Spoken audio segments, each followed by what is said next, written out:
অনেকেই জানেন না মূল মন্দিরের একটু দূরে নিরিবিলি এক স্থানে এই গুহা মন্দির।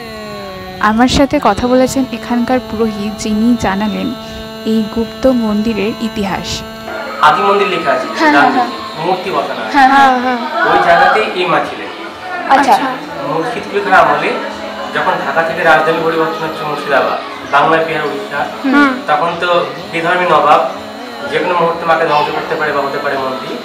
তাই তখন মুর্শিদ কুলি খান আমলে তখন আদি মন্দির থেকে মাকে গুপ্তভাবে এখানে আনা হয়েছিল। আচ্ছা, লুকিয়ে, এবং পান্ডা পাড়া ছিল এখানে 172 পান্ডা শোনা যায় এটা।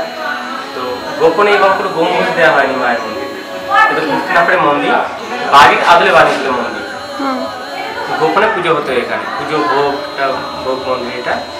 তো লোকের মুখে যে গুপ্ত মন্দির করে গুপ্ত মন্দির প্রচলন হয়ে